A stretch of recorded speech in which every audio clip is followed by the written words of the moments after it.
اعوذ باللہ من الشیطان الرجیم بسم اللہ الرحمن الرحیم الحمد للہ رب العالمین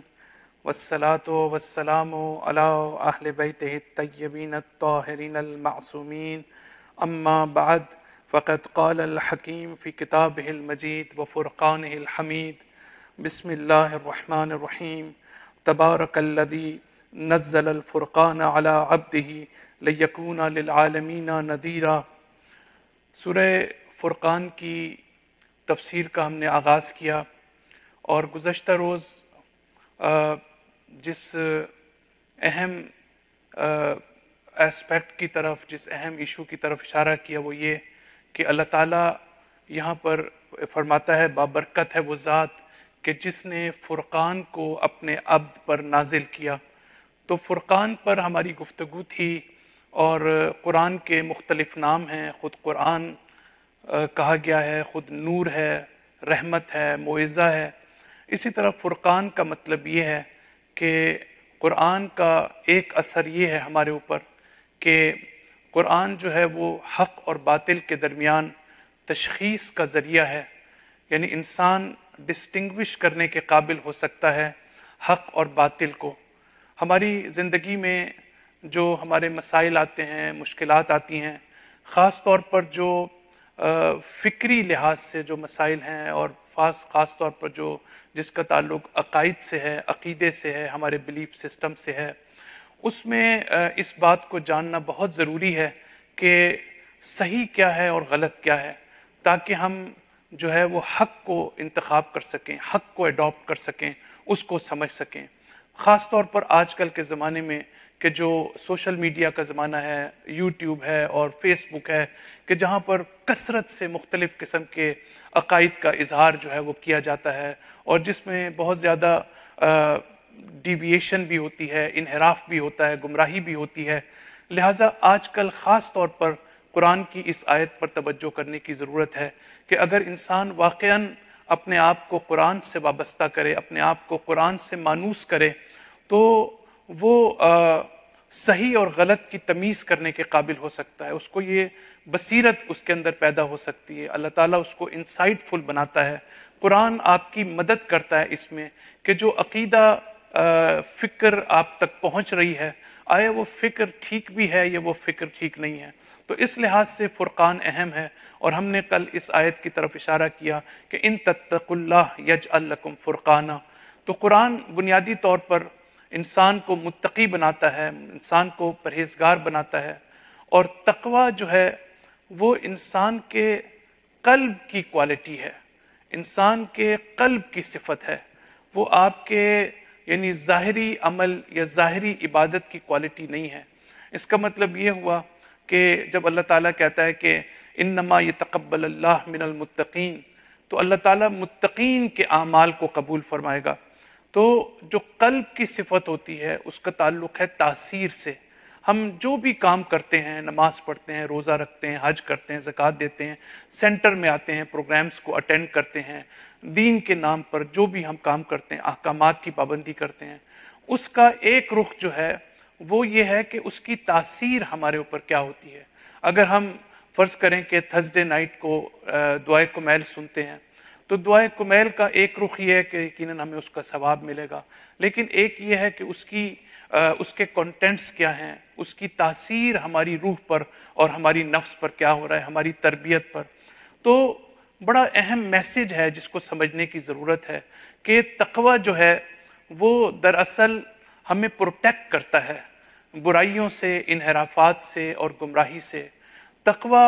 ایک امیون سسٹم کی طرح ہے، جس طریقے سے فزیکل سینس میں اللہ تعالیٰ نے ہمیں ایک امیون سسٹم دیا ہے، خاص طور پر آج کل کرونا وائرس کے حوالے سے ہم اس کو بہتر سمجھتے ہیں کہ کتنا ضروری ہے کہ ہم امیون سسٹم کو اپنے کو بہتر بنائیں۔ اسی طرح اسپریچول کانٹیکسٹ میں بھی ہمارا ایک امیون سسٹم ہے، اور وہ کمزور ہو جاتا ہے جس طرح فزیکل کانٹیکسٹ میں کمزور ہو جاتا ہے۔ لیکن وہ امیون سسٹم کیا ہے؟ اللہ تعالیٰ نے ہمیں فطرت عطا کی ہے، اللہ تعالیٰ نے ہمیں عقل عطا کی ہے، اللہ تعالیٰ نے ہمیں وجدان اور ضمیر اور کانشیسنس جو ہے وہ عطا کی ہے۔ یہ تین چیزیں ایسی ہیں کہ جو انسان کی مدد کرتی ہیں، ہدایت کرتی ہیں اس کو، اور حق و باطل میں تمیز کرنے کی صلاحیت اس کو عطا کرتی ہیں، فطرت کے ذریعے سے، ضمیر اور وجدان کے ذریعے سے، اور عقل اور منطق کے ذریعے سے۔ لیکن انسان کی فطرت بھی خراب ہو سکتی ہے، عقل بھی انسان کی ورک نہیں کرتی ہے، لہٰذا اس لحاظ سے بہت ضروری ہے کہ قرآن جو ایک ایکسٹرنل سورس ہے، نبی اور نبوت اور امامت اور ولایت ایک ایکسٹرنل جو ہے سپورٹ ہے کہ جو آپ کے امیون سسٹم کو بہتر بنا سکتی ہے، تو تقوی جو ہے وہ آپ اس لحاظ سے اس کو سمجھنا ضروری ہے کہ وہ آپ کو اس طرح سے پروٹیکٹ کرتا ہے جیسے ویکسین آپ کو جو ہے وہ دوسری بیماریوں سے پروٹیکٹ کرتی ہیں۔ تو جو اہم میسج ہم نے کل جس کی طرف اشارہ کیا وہ یہ کہ قرآن ہمیں اس بات کی طرف متوجہ کرنا چاہتا ہے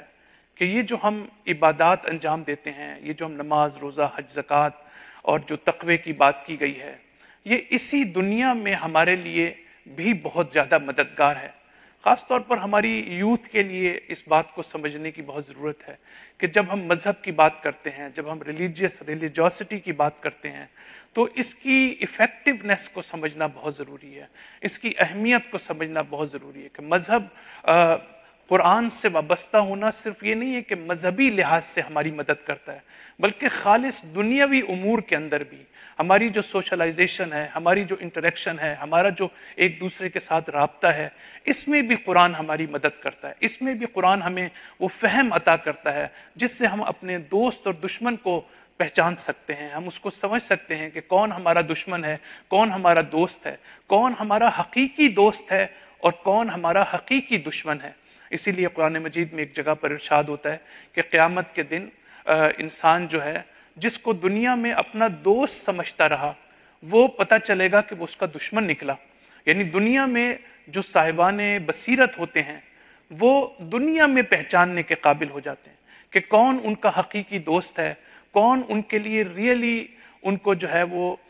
حقیقی معنی میں فائدہ پہنچا رہا ہے اور کون ان کا جو ہے وہ حقیقی دشمن ہے۔ تو اس لحاظ سے جو ہے اہم ہے کہ حتیٰ ہم نماز، روزہ، حج، زکوٰۃ بھی جو ہم کرتے ہیں اس کا ہماری زندگی پر اسی دنیا میں جو ہے اس کے اثر کو سمجھنا جو ہے وہ بہت ضروری ہے۔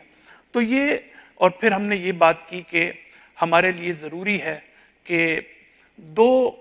ویپنز کے ساتھ آگے بڑھنا، لیکن اس سے پہلے ظاہر ہے کہ قرآن کی یہ بھی ایک آیت ہے کہ وَاسْتَعِینُوا بِالصَّبْرِ وَالصَّلَاةِ۔ اب یہ بھی تو ایک آیت ہے نا آپ کے سامنے، اس کا تعلق آخرت سے بعد میں ہے، اس دنیا سے پہلے ہے۔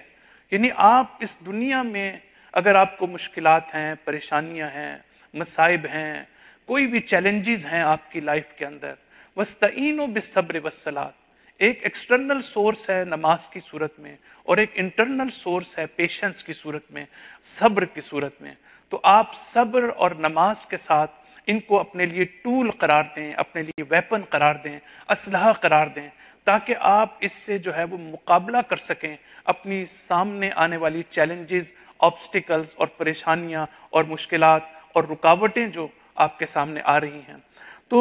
عقل اور دوسری چیز ایک تو ضروری ہے کہ آپ عقل کے ساتھ آگے چلیں، فکر آپ کی مضبوط ہو، انٹلیکچولی آپ کا اسٹرانگ ہونا ضروری ہے۔ انشاءاللہ میں کسی جگہ پر بڑی تفصیل کے ساتھ 19 اور 20 رمضان کو ہو سکتا ہے یہاں پر بھی انشاءاللہ میں اشارہ کروں گا کہ ایک تو مسئلہ یہ ہے کہ حق اور باطل کیا ہے۔ حضرت امیر المومنین کی سیرت کے کانٹیکسٹ میں آپ کی سینگز جو ہیں، آپ کے سرمنز جو ہیں، اور ایک مسئلہ یہ ہے کہ امیر المومنین نے ہمیں معیار کیا دیا ہے تشخیص حق و باطل کا، وہ کون سا کرائیٹیریا ہے، وہ کون سے سٹینڈرڈز ہیں جن پر توجہ رکھنا جو ہے وہ ضروری ہے، جس سے ہم اس میں سے ایک مسئلہ یہی ہے کہ آپ ایک انڈیپینڈنٹ تھنکنگ کے حامل ہوں، یعنی آپ کو خود حق اور باطل کی تشخیص کا ملکہ ہونا چاہیے۔ صرف یہ نہیں کہ فلاں نے کہہ دیا تو میں اس کی بات مان لوں، فلاں نے کہہ دیا تو اس کی بات مان لوں۔ تو انشاءاللہ تفصیل کے ساتھ میں اس میں جو ہے وہ بات کروں گا۔ اور پھر ایک جگہ پر میں نے پڑھ رہا تھا، بڑی امپورٹنٹ بات ہے یہ کہ آیت اللہ جوادی عاملی ایک مقام پر لکھتے ہیں کہ بعض لوگوں کی عقلی لحاظ سے، منطقی لحاظ سے اتنے اسٹرانگ ہوتے ہیں اور اتنے لوجیکل ہوتے ہیں، وہ فلسافیکل ہوتے ہیں اپنی زندگی میں، انٹلیکچوئل ہوتے ہیں کہ وہ عمر کا ایک طویل حصہ بغیر استخارے کے گزار دیتے ہیں۔ اب دیکھیں کتنی امپورٹنٹ بات ہے کہ وہ ایک بڑے باریک نقطے کی طرف اشارہ کر رہے ہیں۔ بعض لوگ ہوتے ہیں بار بار آپ کے پاس آتے ہیں استخارہ کریں، اس لیے کہ ان کی عقل ورک نہیں کر رہی ہوتی، وگرنہ حتیٰ بعض روایات میں نے پڑھا ہے کہ عقل آپ کا بہترین استخارہ ہے، یعنی آپ جب خود تشخیص دے سکتے ہیں تو آپ کو خود تشخیص دینا چاہیے، لیکن نہ ہو تو پھر آپ قرآن کی مدد لیں، استخارے کی مدد لیں، لیکن بہرحال اس اسپیکٹ کو بھی سامنے رکھنا بہت ضروری ہے۔ لیکن عقل کے ساتھ ساتھ تہذیب نفس اور پیوریفیکیشن آف ہارٹ جو ہے اس کی بھی بہت ضرورت ہے۔ میں چاہتا ہوں کہ آج کا جو ہمارا یہ سیشن ہے اس میں قرآن مجید کی اس آیت کے کانٹیکسٹ میں اس بات کو سمجھنے کی ہم کوشش کریں کہ یہ تقوی ہمیں کیسے فرقان عطا کرتا ہے، تقوی ہمیں کیسے بصیرت عطا کرتا ہے، ہماری اویئرنیس اور ہمیں انسائٹ فل کیسے بناتا ہے۔ کیونکہ خود ایک یہ بڑا اہم کویسچن ہے، اس لیے کہ آج تک تو ہم یہی سمجھتے تھے کہ جتنی ہمارے پاس نالج ہوگی، جتنی ہمارے پاس انفارمیشن ہوگی، جتنا ہمارے پاس علم ہوگا، اتنا ہی ہم حقائق کو بہتر سمجھ سکیں گے، ریالٹیز کو بہتر ریکگنائز کر سکیں گے۔ لیکن قرآن اب ایک اور بات کر رہا ہے، قرآن بات کر رہا ہے اخلاق کی، قرآن بات کر رہا ہے تقوی کی، قرآن بات کر رہا ہے رائٹیسنس ہونے کی۔ اور روزہ بھی جیسا کہ اللہ تعالیٰ فرماتا ہے کہ یا ایھا الذین آمنوا کتب علیکم الصیام کما کتب علی الذین من قبلکم لعلکم تتقون۔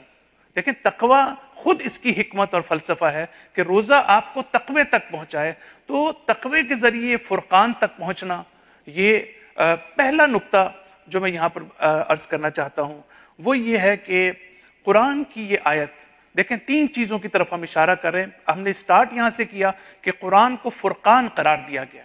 قرآن فرقان ہے۔ ایک تو جنرل سینس میں ہم یہ کہتے ہیں کہ قرآن جو ہے جب آپ اس سے وابستہ ہوں گے تو آپ میں بصیرت پیدا ہوگی، آگاہی پیدا ہوگی، آپ زیادہ وزڈم کے ساتھ معاشرے میں کام کر سکیں گے۔ ایک ہم نے کہا کہ تقوی کے راستے سے قرآن ہماری مدد کرتا ہے، قرآن ہمیں رائٹیسنس کی طرف لے کے جاتا ہے، ہمیں جو پائٹی ہے، رائٹیسنس ہے، تقوی ہے، پرہیزگاری ہے، وہ ہمارے اندر پیدا کرتا ہے۔ تو یہ آیت جو ہے پہلا اس کے اندر اہم نقطہ یہ ہے کہ جو ہمیں یہ درس ملتا ہے، جیسا کہ میں نے کل بھی کہا، پہلے درس میں بھی کہا کہ ہم اپنی تفسیر کو میسج اورینٹڈ بنانا چاہتے ہیں۔ پہلا درس ہمیں اس بات سے کہ قرآن فرقان ہے، قرآن تقوی کی تعلیم دیتا ہے، پہلا درس ہمیں یہ ملتا ہے کہ ہمیں ہر قدم پر یہ سوچنا چاہیے کہ اگر ہم اللہ کے راستے میں بھی قدم اٹھا رہے ہیں تو ہمیں یہ سوچنا چاہیے کہ اس راستے میں ڈیویشنز بہت زیادہ ہیں، اس راستے میں ڈائیورجنز بہت زیادہ ہیں، اس راستے میں انحرافات بہت زیادہ ہیں، اور انسان کسی بھی مقام پر، کسی بھی مرحلے میں انسان جو ہے وہ گمراہ ہو سکتا ہے۔ کسی بھی، یہ نہیں ہے کہ اگر میں سمجھوں جی میں نماز شب پڑھتا ہوں، میں بہت زیادہ روزے رکھتا ہوں، میں نے روزے کبھی قضا نہیں کیے، میں نے نمازیں کبھی قضا نہیں کی، تو اس کا مطلب ہے میں گمراہ نہیں ہو سکتا، میں جو ہے وہ ہر چیز میری صحیح ہوگی۔ اس کا کوئی لاجیکل ریلیشن شپ نہیں ہے آپ کا۔ ہو سکتا ہے بہت زیادہ نمازی اور پرہیزگار ہوں، لیکن نماز کا پرفیکٹ ہونا، اس کا تعلق ایک تو آپ کے اخلاص سے ہے، اخلاص جتنا ہوگا اتنی آپ کی نماز قبول ہوگی، عبادات قبول ہوں گی، لیکن اس سے زیادہ جو ہمارے عرفاء کہتے ہیں وہ ہے معرفت، وہ ہے بصیرت۔ یعنی آپ دیکھیں کہ اس وقت جو ہمارے پاس ایکسٹریمسٹ گروپ ہیں جو اسلام کے نام پر جو معصوم بچوں اور عورتوں کا قتل کرتے ہیں، آپ یقین کریں، میرا اپنا ایکسپیرینس بھی ہے اس میں، یعنی میرا اپنا ایکسپیرینس ہے، میں کہہ رہا ہوں، صرف تھیوریٹیکل بات نہیں کر رہا ہوں۔ میں اور آپ ان سے زیادہ نماز نہیں پڑھ سکتے، میں اور آپ ان سے زیادہ روزے نہیں رکھ سکتے، میں اور آپ ان سے زیادہ حج اور زیارتوں پہ نہیں جا سکتے، زیارتوں سے مراد حج ہے ان کا، لیکن آپ یہ دیکھیں کہ دوسری طرف یہ حال ہے۔ ہمیں بہت زیادہ اس بات کو انڈرسٹینڈ کرنا پڑے گا کہ کیا چیز ہمیں اللہ کے قریب لا رہی ہے اور کیا چیز ہمیں اللہ سے دور لا رہی ہے۔ حتیٰ ایک ہی حقیقت کے دو پہلو ہو سکتے ہیں۔ اب دیکھیں میں بڑے ایک باریک نقطے کی طرف اشارہ کرنا چاہتا ہوں، اور وہ یہ کہ جب آپ قرآن پڑھتے ہیں تو آپ فرض کرتے ہیں کہ قرآن سے اس کی بڑی تلاوت کرتے ہیں، بہت اچھے قاری بھی ہیں، اس کو آپ ریڈ کرتے ہیں قرآن کو، اور ماہ مبارک رمضان میں قرآن کو ختم کرتے ہیں، یقیناً اس کا ثواب بھی ہے، اس کی اہمیت بھی ہے، اس سے بھی تو کوئی انکار نہیں ہے۔ ایک لحاظ سے آپ قرآن کے قریب آ رہے ہیں، لیکن اس قربت کی وجہ سے اگر آپ فہم قرآن سے دور ہو جائیں، آپ میں یہ دلچسپی ختم ہو جائے کہ قرآن کا میسج کیا ہے، اس کا مطلب ہے کہ آپ ایک لحاظ سے قرآن کے قریب آ رہے ہیں اور دوسرے لحاظ سے قرآن سے دور جا رہے ہیں۔ ایک لحاظ سے دعائے کمیل کے قریب آ رہے ہیں، آپ اس میں کمیٹڈ ہیں کہ آپ جو ہے وہ تھرسڈے نائٹ کو آپ آئیں، لیکن آپ میں یہ دلچسپی نہ ہو کہ مولا نے دعائے کمیل میں میسج کیا دیا ہمیں، تو اس کا مطلب یہ ہوا کہ بیک وقت ہم ایک ہی حقیقت کے قریب بھی آ رہے ہیں اور اس سے دور بھی جا رہے ہیں۔ تو ان چیزوں کو ایویلویٹ کرنا، ان چیزوں کو سمجھنا، ہو سکتا ہے ہم بہت پرفیکٹ ہوں کہ ہم سینٹرز میں آتے ہیں، ہم ساری مجالس سنتے ہیں، لیکن کسی ایک شخص کی مدد کرنے کے لیے ہم تیار نہیں ہیں۔ جب سینٹر سے باہر جاتے ہیں، ایک جینون فیملی کو، جینون شخص کی اگر ہم نے مدد کرنی ہو تو اس کی ہمارے اندر موٹیویشن پائی نہیں جاتی۔ تو اس کا مطلب یہ ہے کہ ہم بہت اہم ایک اسلامی حکم سے جو ہے اپنے آپ کو بہت دور کر رہے ہیں۔ لہٰذا یہ جو انسان مولا کائنات کی شخصیت سے ایک بات جو سیکھتا ہے انسان کامل کے حوالے سے، وہ یہ کہ ہمیں بیک وقت اپنی تمام صلاحیتوں کو بیک وقت جو ہے وہ گرو کرنا چاہیے، اس کو پروان چڑھانا چاہیے۔ صرف یہ نہیں کہ ایک اسپیکٹ میں ہم بڑے ماہر ہیں، حتیٰ میں صرف ابھی عبادات کے کانٹیکسٹ میں بات کر رہا ہوں، میں اوورال ابھی بات نہیں کر رہا ہوں۔ یہ نہیں ہے کہ ہم ایک چیز میں تو بہت ماہر ہیں، دوسری چیز میں ہم بالکل صفر ہیں۔ لہٰذا ایک بیلنسڈ شخصیت کا ہونا بہت ضروری ہے تاکہ ہم ایک صحیح مومن ہو سکیں۔ تو ایک میسج ہمیں یہ ملا، اگر مجھے یہ پتا ہو کہ میں بھی غلط ہو سکتا ہوں، میں بھی باطل پر ہو سکتا ہوں، اور اگر آج ایک چیز میں صحیح ہوں، اس کا مطلب یہ نہیں کہ اگلی چیز میں بھی صحیح ہوں گا۔ لہٰذا ہر قدم پر مجھے ایویلویٹ کرنا ہے کہ کیا حق ہے اور کیا باطل ہے۔ ہم صرف امام حسین کے حق پر ہونے کی بات کرتے ہیں، لیکن امام حسین کا میسج یہ نہیں ہے کہ میرے حق پر ہونے کی تم تعریف کرو صرف، بلکہ امام حسین کا میسج یہ کہ یہ حق و باطل جو کربلا میں ہم دیکھتے ہیں، جس کا ایک معرکہ تھا، یہ حق و باطل آپ کی زندگی کے ہر لمحے اور ہر قدم میں آپ اس کو فیس کر رہے ہیں۔ میں نے جس کو کربلا میں فیس کیا، اس کو آپ زندگی میں فیس کر رہے ہیں۔ لہٰذا جب قرآن مجید میں یہ ہے نا کہ الذین ضل سعیہم فی الحیات الدنیا وہم یحسبون انہم یحسنون صنعا۔ اب دیکھیں خود قرآن سورہ کہف کی آیت نمبر 104 میں قرآن کتنی اہم بات کرتا ہے کہ بہت سے لوگ ہیں جو یہ سمجھتے ہیں کہ جو میرا فعل ہے، جو میرا عقیدہ ہے، وہی صحیح ہے، باقی سارے جو ہیں وہ غلط ہیں۔ تو خود قرآن ہی کہتا ہے کہ، اور یہ اللہ تعالیٰ نے کسی وجہ سے، اس کے پیچھے بھی ایک فلسفی ہے کہ انسان اپنی چیزوں کو ویسے بھی پسند کرتا ہے۔ پھر جب آپ کے نفس میں یہ چیز آلریڈی رکھی گئی ہے، اگر اس بیلنسڈ فارم میں ہو تو یہ بہت اچھی چیز ہے، فائدہ مند ہے، لیکن شیطان اسی کو پھر استعمال کرتا ہے اور وہ آپ کے عمل کو آپ کی نگاہ میں خوبصورت بنا کے پیش کرتا ہے۔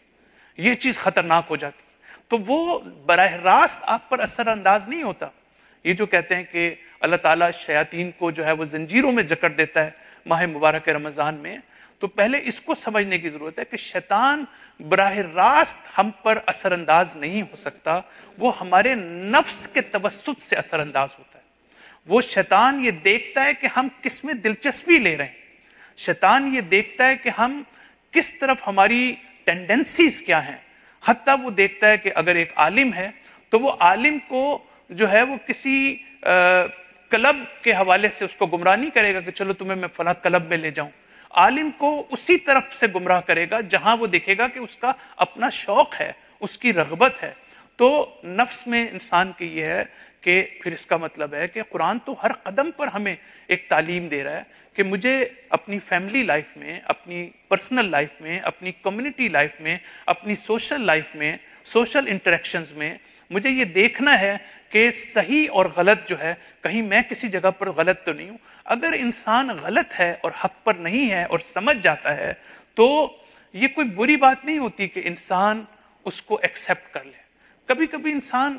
توہمات میں، امیجینیشن کی زندگی میں گزارتا ہے. وہ سمجھتا ہے میں چھوٹا ہو جاؤں گا اگر میں ایکسیپٹ کر لوں گا مجھ سے. آپ خود کبھی کبھی کوشش کریں اس بات کو، کہ میں نے خود اپنا تجربہ بھی کیا. بہت سی جگہ پہ میرا دل نہیں چاہتا کہ میں اعتراف کروں کہ میں غلط ہوں، لیکن میں نے محسوس کیا جب میں اعتراف کرتا ہوں تو مجھے ایک عجیب سکون ملتا ہے، عجیب قسم کا ایک اطمینان مجھے نصیب ہوتا ہے. تو یہ چیز بری نہیں ہوتی. ہمارے ہاں لوگ کبھی کبھی یہ سمجھتے ہیں کہ اگر آپ نے اپنے آپ کو غلط تصور کر لیا، سمجھ لیا اور اپنے ایکسیپٹ کر لیا، اعتراف کر لیا، کمٹ کر لیا آپ نے، تو اس کا مطلب یہ ہے کہ یہ چیز غلط. تو ایک چیز تو یہ ہو گئی. دوسری بات جو ہمیں اس آیت سے جس کی سمجھ آتی ہے وہ یہ ہے کہ ہمارا جو علم ہے، جب ہم یہ کہتے ہیں نا کہ ہمیں ایک چیز سمجھ نہیں آ رہی ہے کہ یہ حق کیا ہے اور باطل کیا ہے، بہت سی جگہ پر ابہامات ہوتے ہیں، ایمبیگوٹی ہوتی ہے، بہت سی جگہ پر بہت سی مشکلات ایسی ہوتی ہیں جس سے ہمیں سمجھ نہیں آتی کہ صحیح کیا ہے غلط کیا ہے. کیوں؟ وجہ کیا ہے؟ وجہ دیکھنی ضروری ہے. وجہ یہ کہ سورس کیا ہے کہ جو ہمیں سمجھ نہیں آ رہی ہے حق اور باطل کی. ایک تو سورس یہ ہوتا ہے کہ میرے پاس نالج نہیں ہوتی، میرے پاس انفارمیشن نہیں ہوتی، میرے پاس علم نہیں ہوتا. اگر آپ مجھے علم دے دیں گے تو مجھے پتہ چل جائے گا یہ صحیح ہے یہ غلط ہے. لیکن قرآن بہت ہی گہرائی میں جا کے وہ یہ کہتا ہے کہ حق اور باطل کو سمجھنے کے لیے ہمیشہ علم جو ہے وہ کافی نہیں ہوتا، آپ کی عقل کافی نہیں ہوتی، بلکہ آپ کا جو اخلاقی ایشوز ہیں، جو اخلاقی سکنس ہے، یعنی دو رکاوٹیں ہیں حق کے راستے میں اور سادہ بیان کروں. ایک رکاوٹ ہے علم. علم نہیں ہے تو آپ اس کو جو ہے وہ اس سے جاہل ہیں، تو آپ کو نہیں پتا صحیح اور غلط کیا ہے. ایک جگہ پر آپ کے پاس علم ہے، آپ کو یقین ہے، حتیٰ یقین بھی ہے، پھر بھی آپ ڈینائی کر رہے ہیں، پھر بھی آپ ایکسیپٹ نہیں کر رہے ہیں اس کو، پھر بھی آپ کو حق جو ہے وہ سمجھ نہیں آ رہا. کیوں نہیں سمجھ آ رہا؟ اس کی وجہ آپ کی مورل اور ایتھیکل وجہ ہے، آپ کی مورل النس اور جو ہے وہ سکنس ہے، وہ وجہ ہے. فرض کرتے ہیں کہ اگر آپ کے اندر جو ہے وہ گریڈینس پائی جاتی ہے، اگر ہمارے اندر جو ہے وہ ایروگینٹ بیہیویئر، ایروگینس ہے ہمارے اندر، اگر ہمارے اندر سیلف سینٹرڈنس ہے، اگر ہمارے اندر جیلسی پائی جاتی ہے، یہ ساری اخلاقی برائیاں جو ہمارے اندر ہیں، محبت دنیا ہے، لسٹ آف پاور ہے، لسٹ آف ڈیزائر ہے، اور پاور آف اینگر ہمارے اوپر پریویل کرتی ہے، ڈومینیٹ کرتی ہے، پاور آف شہوات جس کو کہتے ہیں لسٹ اگر کرتی ہیں، تو ان کا جو میکنزم ہے اس کو سمجھنے کی ضرورت ہے. یہ اخلاق کی برائیاں جو ہیں یہ آپ کی عقل کو ورک کرنے سے روک دیتی ہیں. یعنی کتنی دفعہ ایسا ہوتا ہے کہ مجھے پتا ہے کہ حق فلاں کے ساتھ ہے، لیکن میرا انٹرسٹ کسی اور میں ہے. یہ جو میرے پرسنل انٹرسٹ ہیں، پرسنل میری دوستیاں ہیں، پرسنل میری فیملی ریلیشن شپ ہے، تو اس کی وجہ سے میں حق کو سپورٹ نہیں کرتا ہوں. تو یہ جو ایشو ہے ہماری زندگی میں جس کا ہم سب کو ایکسپیرینس ہے، اس کا مطلب یہ ہوا کہ یہ جو اخلاقی حجابات ہیں اس کی وجہ سے بھی ہمیں جو ہے وہ حق کی سمجھ نہیں آتی. تو قرآن دراصل کہنا چاہتا ہے کہ جب تم تقوی حاصل کرتے ہو تو تقوی تمہارے قلب کو پاک کرتا ہے، اس کو کلین کرتا ہے. اور تقوی دیکھیں، قرآن بڑی ایک عجیب بات کی طرف اشارہ، جب قرآن قلب کی بات کرتا ہے نا، میں کسی موقع پر تفصیل کے ساتھ اس کے اوپر بات کروں گا کہ قلب کو سورس آف انفارمیشن قرار دیتا ہے، سورس آف نالج قرار دیتا ہے. یعنی بہت سے حقائق ایسے ہیں کہ جس کے لیے آپ کو یہ نہیں کہ آپ جب تک پی ایچ ڈی ڈگری حاصل نہیں کریں گے تو آپ کو پتہ ہی نہیں چلے گا. بہت سے حقائق ہماری زندگی میں ہیں جو ایک مرر کی طرح، آئینے کی طرح، جن حقائق کا ریفلیکٹ ہونا صرف کافی. یہ نہیں ہے کہ مثلا ہمارے عرفا جیسے کہتے ہیں کہ آپ کا دل ایک آئینے کی طرح ہے. اگر آئینے میں آپ کو کوئی چیز نظر نہیں آ رہی تو اس کا مطلب نہیں ہے وہ چیز موجود نہیں ہے. وہ چیز موجود ہے لیکن آئینے پر ڈسٹ ہے، وہ پولیوٹیڈ ہے. آپ اس آئینے کی ڈسٹ کو ریموو کر دیں، کلین کر دیں، وہ چیز خود ریفلیکٹ ہونا شروع کر دے. اور اگر آپ گہرائی میں جائیں تو یہ بہت ہی امپورٹنٹ ایسپیکٹ ہے ہماری زندگی میں کہ بہت سی حقیقتوں کا تعلق اس سے ہے کہ ہمارا قلب اور ہماری روح جو ہے وہ پاک نہیں ہے. جس دن ہم اپنے آپ کو روح کو پاک کرنا شروع کر دیں تو پیغمبر اکرم صلی اللہ علیہ وسلم فرماتے ہیں کہ جب تم، ایک شخص نے جب پوچھا کہ یا رسول اللہ مجھے کیسے پتہ چلے گا کہ صحیح کیا ہے اور غلط کیا ہے، پیغمبر نے 3 انگلیاں اس کے قلب پر رکھی اور کہا کہ اگر تم اپنے قلب سے سنسیئرٹی کے ساتھ، خلوص نیت کے ساتھ پوچھو گے تو یہ تمہیں کبھی تم سے جھوٹ نہیں بولے گا۔ یعنی دیکھیں حق، میں یہ بتانا چاہتا ہوں کہ حق خود کمپلیکیٹڈ نہیں ہوتا، اکثر جگہ پہ کمپلیکیٹڈ یہ ہوتا ہے کہ ہم حق کو سمجھنا نہیں چاہتے۔ یہ 2 باتیں ہیں، ایک تو یہ نا کہ آپ کہتے ہیں یار آپ یہ حق ہے اور میں کہتا ہوں نہیں مجھے سمجھ ہی نہیں آ رہا، اتنا مشکل ہے۔ اکثر جگہ پر جو ہے حق مشکل نہیں ہوتا، حقیقت مشکل نہیں ہوتی، مشکل یہ ہوتی ہے کہ میں واقعاً سمجھنا نہیں چاہتا۔ جس دن میرے اندر یہ صلاحیت پیدا ہو گئی کہ میں حق کو سمجھنا چاہوں، میں سیکر آف ٹروتھ بن جاؤں،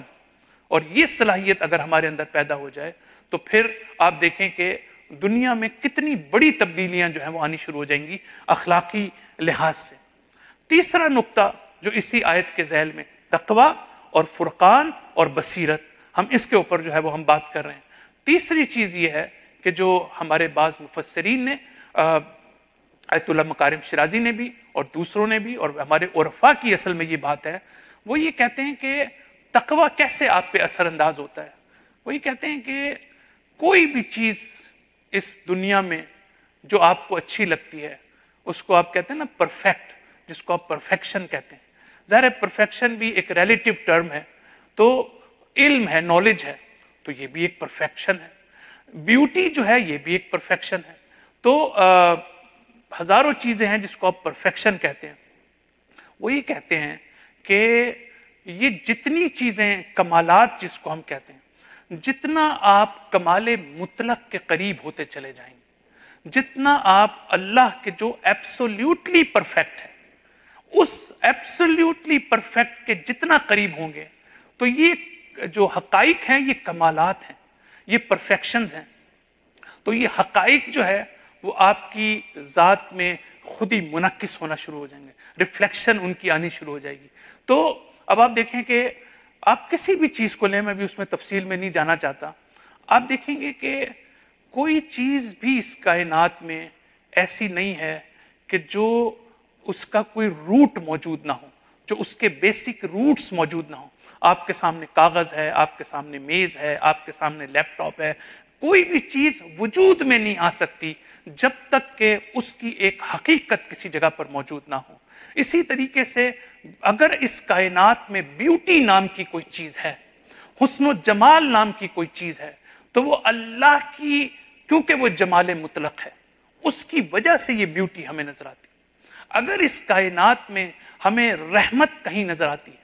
کہیں ہمیں نظر آتا ہے کہ ہمارا کائنڈ فل ہے بیہیویئر ہے، کہیں ہمارے اندر جو کمپیشن نظر آتی ہے، محبت نظر آتی ہے، وہ اللہ کی اس رحمت کی وجہ سے ہمیں یہ چیزیں نظر آتی ہیں۔ اگر ہمیں نالج نظر آتی ہے تو اللہ کے علیم ہونے کی وجہ سے ہے۔ اگر ہمیں جو ہے وہ فارگیونیس، میں آپ کو معاف کرتا ہوں، آپ مجھے معاف کرتے ہیں، یہ جو فارگیونیس ہمیں اس کائنات میں نظر آتی ہے، یہ اس لیے کہ اللہ تعالیٰ جو ہے وہ آل فارگیونگ ہے۔ اللہ تعالیٰ اگر یہ صفت نہ ہوتی اور بیسک روٹ نہ ہوتا تو اس کائنات میں، تو یہ کائنات اس طرح سے ورک کرتی ہے۔ ابھی میں بہت فلسافیکل نہیں جانا چاہتا، لیکن بات صرف یہ سمجھانے کی ہے کہ جتنا انسان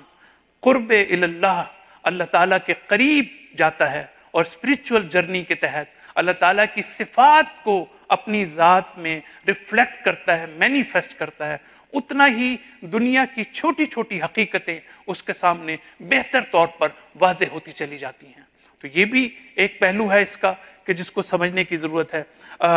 ایک حدیث ہے، حکمت ہے جو نہج البلاغہ میں امیر المومنین فرماتے ہیں، اس میں وہ کہتے ہیں 216، اس کا نام ہے حکمت نمبر 216، کہ اکثر و مسارع العقول تحت بروق المطامع۔ مولا کائنات یہاں پر یہ فرماتے ہیں کہ اکثر جگہ پر جو آپ کی عقل جو ہے وہ شکست کھا جاتی ہے، جو ڈیفیٹ اس کو ہوتی ہے، جو عقل آپ کی جو ہے وہ ورک نہیں کر پاتی،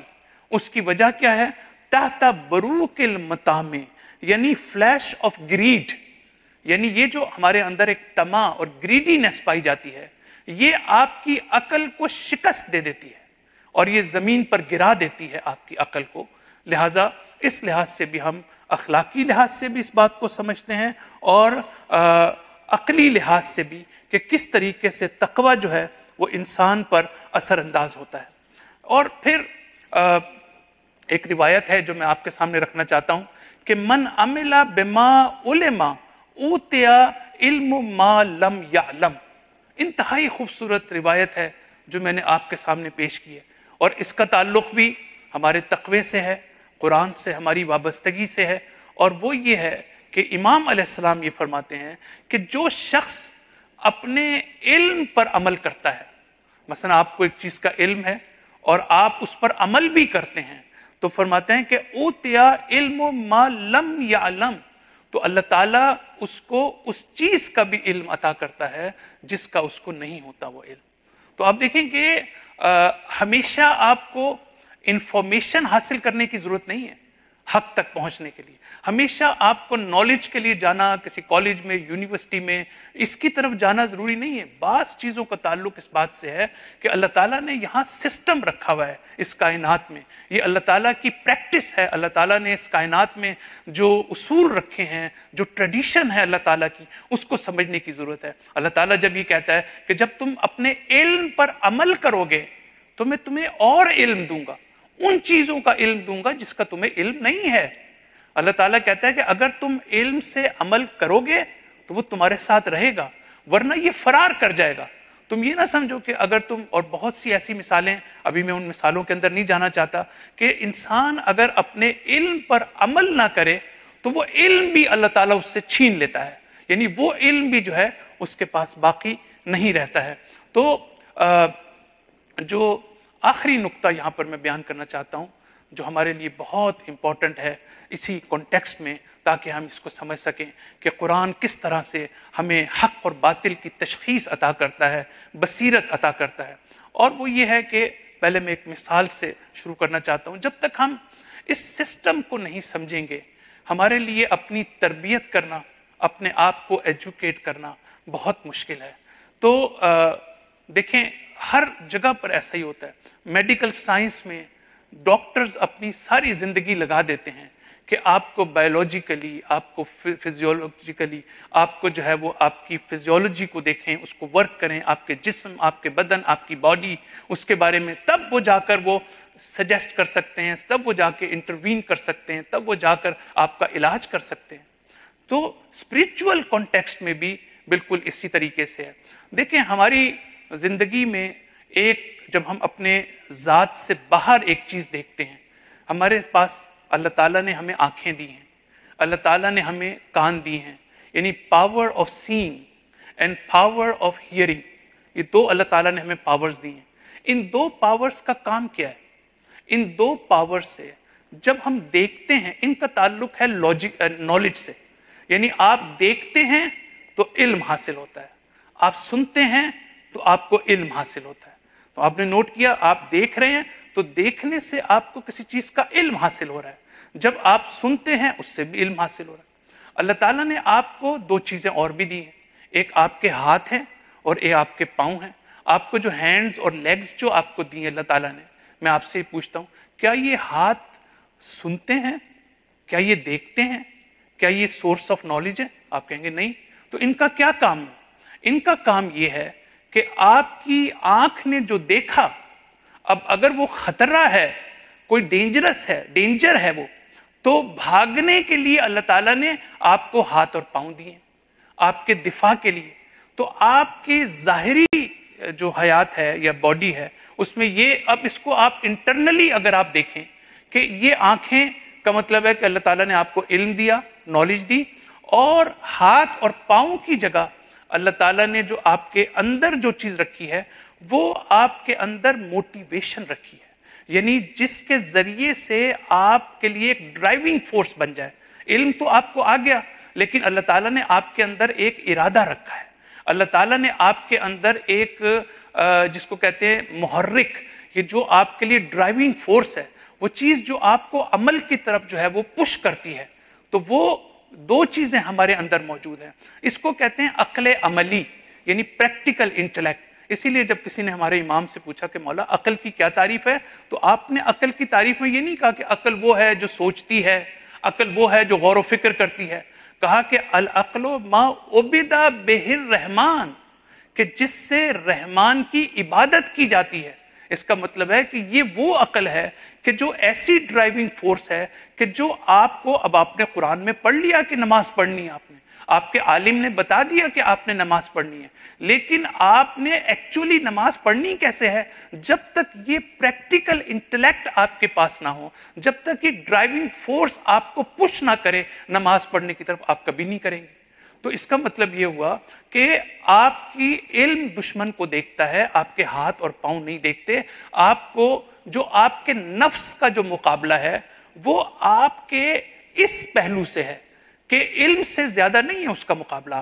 آپ کو علم تو حاصل ہو گیا، دنیا کی کوئی طاقت اس کو روک نہیں سکتی. میں آپ کو کہہ رہا ہوں نماز پڑھیں، اب آپ اس کو ڈینائی نہیں کر سکتے. میں قرآن آپ کو کہتا ہے یہ کام کریں، لیکن یہ نفس جو ہے اس کی اصل جنگ آپ کی جو ڈرائیونگ فورس ہے وہ اس کے ساتھ ہے. اس کی جنگ آپ کے ارادے کے ساتھ ہے، آپ کی ول پاور کے ساتھ ہے کہ جس پر یہ ایفیکٹ ہوتا ہے. بالکل اسی طرح جیسے ہم کہتے ہیں نا کرونا وائرس جو ہے وہ آپ کے لنگز پر ایفیکٹ کرتا ہے اس کو. اسی طریقے سے یہ نفس جو ہے، نفس امارہ جو ہے، وہ آپ کی ڈرائیونگ فورس، آپ کے ارادے کو متاثر کرتا ہے، اس کو جا کر ہٹ کرتا ہے، جس کی وجہ سے جو ہے یہ ساری پرابلمز ہمارے اندر آتی ہیں. انشاءاللہ اللہ تعالیٰ ہم سب کو توفیق دے کہ ہم قرآن کو بہتر سے بہتر طور سے سمجھ سکیں اور اس کو اپنی عملی زندگی میں نافذ کر سکیں. وصلی اللہ علی محمد وعلی آلہ الطیبین الطاہرین المعصومین.